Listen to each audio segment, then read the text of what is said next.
Thank you very much. I appreciate that.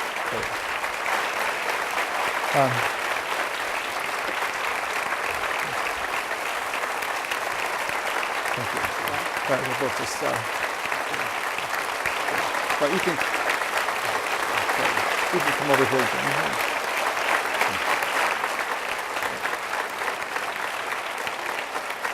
Thank you. Thank you very much. Thank you, Jamie. That was tremendous. And we have a few minutes for a few questions.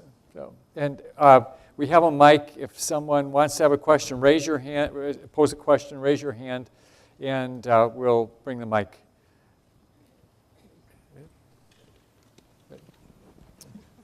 Jamie, you mentioned all the hurdles put in our way by government and business. How does that compare to the hurdles of individuals themselves, whether it's psychological, emotional, economic, educational? Massive. I mean, I think I'm sure you'll agree at the moment it's all kind of messed up and we're in a vicious circle.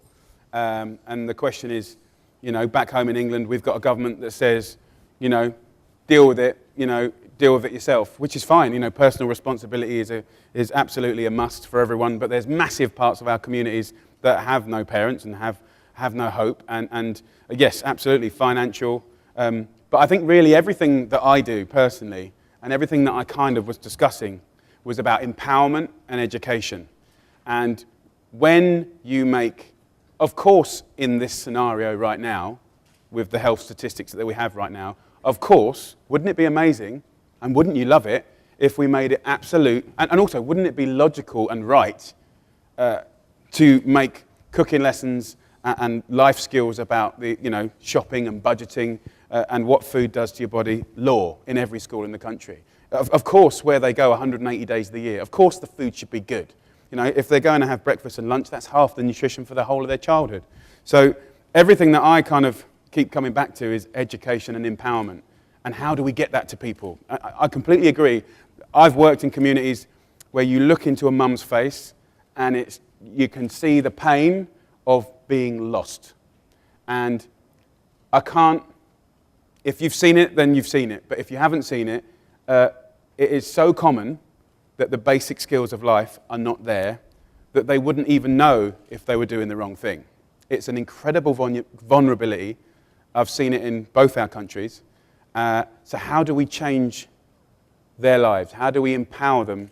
And how do we make them feel proud to be a mother or a father?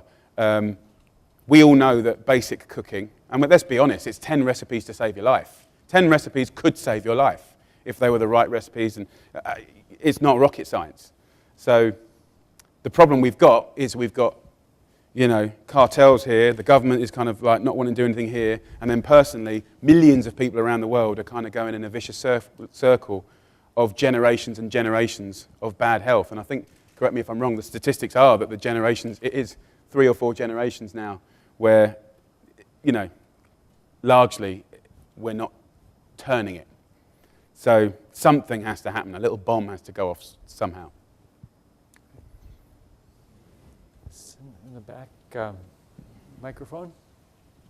Hi, Jamie. What's the most powerful way that we can approach our schools and get in there and get it changed? When you see your kids not eating well, and where we want to set an example, what's the most powerful way you've found to approach a school and get in there and get it changed? Where we are at the moment, and I'm going to speak very generally, is in England and America, a principal or a head teacher has got a longer job description than they've ever had in the last 40 years. They're expected to care about everything that's going wrong in society. So all of a sudden now, we expect them to be clever, strategic, and brilliant hotel and caterers when they've got 1,800 students to worry about with all the social issues going on in their backyard. So clearly we've got a problem because it's not actually a priority. The thing is, it is a priority, but they're on the front line. Unless you're very lucky and you've got an extraordinary person, dare I say it, generally a woman, that pushes and drives the simple logic of nourishing children, breakfast, lunch, to give them more energy and to make them learn better, and to be eventually, after a long amount of time, healthier by the time they come out of the system at 18, you need that person. But they're few and far between. So that's when charities, places like Harvard, people like me have to sort of try and prove concept. So jumping on a school, we need to be able to get, firstly, a head teacher. I mean, God bless them, I'm not knocking them. But some are good and some are bad. Life. Some care, some don't. 70% of them are going through the same health issues that we're trying to fix. So we've got to find a head teacher that wants us there for whatever reason, that you've got to be allowed in that school. And then once you're allowed in that school, you need the funds to be able to fix a really rubbish system. So then you need time. I suggest 3 years is not bad. And then you can come in and you want to experiment. And all I can tell you is if you have a well-run and managed system, you can buy a very larger proportion stuff locally. You can do an incredible job. Numbers can go up, and you can even be profitable, surplus for the rest of the school. It's possible, and it always happens when it's a well-run system. So the key is, what is the parameters of a well-run system? And once you've worked out what that is, how do you prove concept in one school, elementary or high school, or whatever, hospital for God's sake? Once you've proven concept, how can you think about it in an aggressive commercial way? And you say, right, I need to train. I need 100 million over 5 years. I'm going to take this area. This is our strategy. It's a war. I've got 5 amazing key people. I need 30. We've got to grow 3 every month for the next 5 years. We've got a pipeline of money. And the systems that are learnt from proving concept get rolled out across the neighbourhood, across the county. Then you get scale. And you can be pretty large and be pretty local and do an amazing job. Yes, of course it's possible. It's very rare. Why? Because you need 100 million quid. So, I actually think the world is now looking, because we've got good practice. You have good practice in America. And, the question is, how do you roll it out? And there's different models in America. There's independent, and then they're run by the big caterers, which are a little bit like McDonald's, but for schools. So how do you make them do better? It's a big conversation, but you can innovation and cash and proving of concept is the most important thing happening for me in the world at the moment. And then you get to the next conversation where you can go to a federal or a state level and start getting them to use their money to do it properly. But it's not rocket science. It's just food that's hot and safe and tasty. It's not rocket science. We've done it over history a lot of times. Challenge. Up in the balcony. Yes, wonderful talk. I just have a quick minor suggestion for the name of your app. So if you just add the word healthy after smart, it becomes smart, healthy, ethical buying app. It becomes Shiba. So just this one. Okay.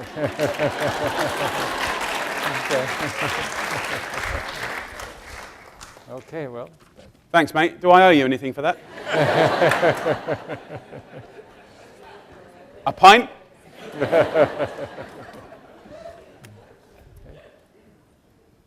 Let's see, we have another question. Yeah, I had a question about this disconnect that there seems to be between data and what people actually think. And I've seen you struggling with convincing people in the fact sort of in the face of hard facts. And I was wondering if you have an opinion as to what is it that makes it so difficult to convince people that nutrition matters, health matters, and we need to sort of fight obesity and fight diabetes and so on. Why are some people so resistant to change? Oh, babe. Sorry. Well, I mean, the reality is, and it's a version of something that someone clever said once, is people won't change until the pain of not changing is greater than pain of change itself. Bloody hell, does that make any sense? People won't change until the pain of not changing is worse than change itself. I think that's pretty fair. We hate change. And whether it's organizations or broadcasting or media or whatever industry, it's exactly the same. I think the problem with data is people switch off and they're busy. And my belief is data is so incredibly important, but you need to humanize it. So it's not what the fact is, it's what it could mean to you. And in a way, that's why if I had a magic wand or if I had lots of money in the bank, you know, the biggest gift to give to Harvard would be like go and headhunt 15 ninja marketeers from around the world and like just get them like humanizing and like shocking those stats. You know, so it's just like bombs, bombs, bombs, bombs, every bloody week bombs going off. Bloody hell, Harvard, calm down. You know, but I think, you know, for 15 really good people is, you know, at least 4 million quid a year. So that's another 4 million quid. We've got to get 100 million over here. We've got another 4 million there. But no, I think data affects people in different ways. I still, you know, and sometimes basic is kind of good. In LA, on one of the Broadways, there's that big, massive billboard that has got a countdown of people that have died from smoking cancer that's been there for 20 years. Brilliant. Brilliant. And, you know, I think actually smoking and the smoking ban represents hope about everything that we're passionate about, because they said it would never happen. It was only like 6-7 years ago, you know. So yeah, I can't really answer all of your question, but hopefully that's, in my experience, useful. Great. Maybe right up in front here. No, just Let's one second get here. you a mic, my darling. Sorry. Pink Slime was so successful, but it's also really getting people energized around something they should be afraid of or grossed out by. Can you think of something like that that would be something that people would sort of move towards instead of away?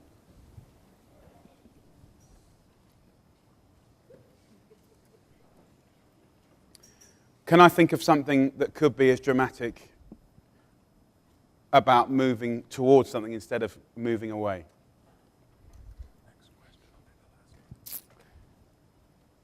No. One day, I hope. One day, I hope. Because moving towards something, sadly, is a massive complex matrix of distribution, product, ethics, cost, margins. To move away from something to something means that you've got something so good it's in your Walmart. And if it ain't, forget it. Pink Slime, going away from it was simple. People hated it, and the corporations started going, ooh, oh no, me pound, me dollar, me pound, it might be going somewhere else. Right, we're getting rid of it. It should have never been there in the first place. So for the moment, well, I'm not saying, what do I know? But I just think on large scale, to move away from it was easy. To move towards something as aggressively, I don't know. I hope, I pray. But I mean, I'd like to see, you know, I still think there's mileage in soda. And most of the damage that I've seen done to young families in Britain and America has been the sheer volume of soda and the absolute 100% hydration on soda. And then, you know, you start hanging out with a few dentists, and then you start looking at behavior in school and at home and Ritalin use and God knows what else. And I still think soda needs a good spank. And don't get me wrong, I love soda. I mean, I probably, you know, a handful of times a year, I will have a can of Coke with some ice and lemon, and I will enjoy every last sip. And I'll be skiing, or I'll be on a beach, and it represents a treat. The problem is, of course, we've gone 1,000% the other way, where it's your drink, your drink, your drink. And not just Coke alone, all of them, of course. But I think, like, you know, when you start turning, don't drink your calories. I still think there's mileage there, but we'll see. And also, you know that the public's shifting because all the big brands are buying water companies. So, Yeah. fact. So, That's a good question. It sounds like one for an exam. But well, I think we have. and I don't we think have- I'm qualified to answer it either. So, well, yeah, we have time for one more question. Maybe Ailish. Jamie, notwithstanding the 15 marketing ninjas, what can we do here at Harvard to help your campaign and our science and your public access? oof. Be friends. Let's be Be friends. friends. Just before I came in here, the one thing I asked Dr. Walter was like, can I have a point person in your organisation that could have a point person in mine? And really what my job is I'm trying to get to know many organisations in different countries, and sharing and helping is the only way forward. I'm not being romantic, but I think something special, and I think a revolution has to happen in the next 5 years, because I think it's a tipping point. And I think, wouldn't it be marvellous if the public could rise up instead of being told what to do from top down? So, I'm hoping that. I feel blessed and honoured for this. Truly, this is a big deal for me. If you knew my history in schools and stuff, this is like, this is like a big deal. No,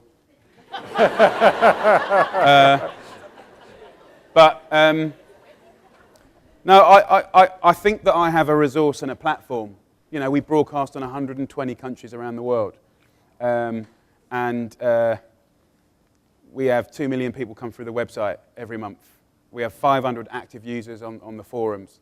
And we're constantly ratcheting up and also trying to get more people to do the same. So for me personally, the future has to have Harvard intermingled in that. We have to use each other, and like any relationship or information or inklings of stuff on the turn, we love that. We love that. And as a documentary maker, and also the reason I've always made my own stuff is because, the mechanisms of TV is jab in, jab out, and it's very short term. But like the reason I do my own stuff is because we'll keep teams going for years and years, and we'll keep following stuff. And I think maybe that's what we could do together, or I hope so anyway. So thank you. Good. Well, thank you.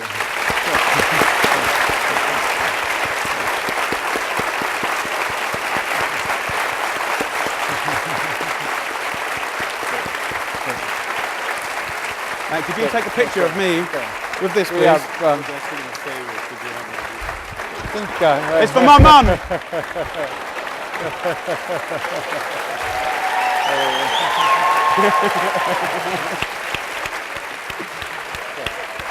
Great. Well,